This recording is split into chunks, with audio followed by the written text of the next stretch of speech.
បាទសួស្តីពុកម៉ែបងប្អូនទាំងអស់គ្នាបាទលុយរេវ៉ូមួយគ្រឿងនេះបាទបងប្រុសបងស្រីមកមើលកាលថ្ងៃប្រហោះហ្នឹងគាត់កក់លុយបាទ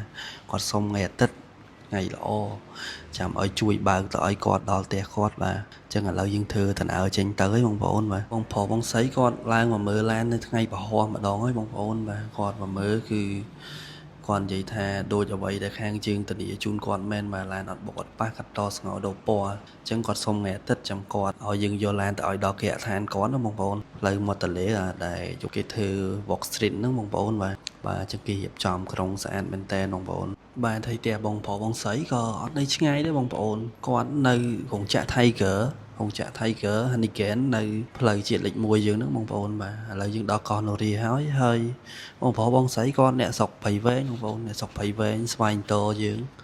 បាទគុំសំរោងអញ្ចឹងបងប្អូនអ្នកព្រៃវែងឃើញវីដេអូនេះហើយឲ្យបេះដូងមួយផងបាទឥឡូវយើងដល់ឆករោងចក្រសាបៀ Tiger Haniken បងប្អូនយើងផ្ទះគាត់កន្លែងលក់ដូរគាត់គឺនៅមុខនឹងហ្មងបាទបងប្អូនបាទអញ្ចឹងឥឡូវយើងដល់ហើយដល់កន្លែងគាត់បាទគាត់ម្ចាស់យឺអេចាបងប្អូនបាទបងប្អូននៅតំបន់ហ្នឹងចង់ទិញលក់អីបាទយកមកឲ្យគាត់បានបងប្អូនបងប្អូនបងស្រីក្រុមគ្រួសារគាត់បាទឃើញឡានចូលដល់ផ្ទះសោចញញឹមហ្មងបងប្អូនបាទចុះបើគុំស្រឡាញ់យូរអីបងប្អូនទាំងនេះទស្សនភាពនៅកន្លែងគាត់រស់ស៊ីនេះគាត់រៀបចំសែនខ្លួនឯងបងប្អូនបាទមានម្ដាយគាត់ជ្រះរស់គាត់ជាអ្នកប្រុសព្រំអញ្ចឹងបងប្អូនបាទអូយពីការរៀបចំហើយបងប្រុសបងស្រីគាត់ឲ្យយើងរៀបចំឯកសារជូនគាត់អញ្ចឹងបងប្រុសបងស្រីបាទអត់ចាំយូរទេបាទដកលុយមកហុចឲ្យហ្មងបាទ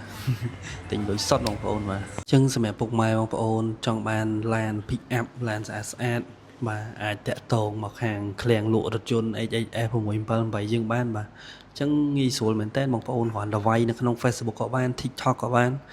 ដាក់ HHS 678គឺចេញខាងឃ្លាំងយើងមកឲ្យបងប្អូនបាទអញ្ចឹងឡាននេះឡានដែលយកទៅឲ្យបងប្រុសបងស្រីមិញបាទស្អាតមែនតើបាទបងប្អូនពណ៌សកម្មៃពេលត្រូវថ្ងៃអញ្ចឹងទៅវាប្រូពណ៌អញ្ចឹងណាបងប្អូនអញ្ចឹងសម្រាប់ពុកម៉ែបងប្អូនចង់បានឡាន pick up បាទអាចទំនាក់ទំនងមកលេខទូរស័ព្ទយើងបានបាទអរគុណ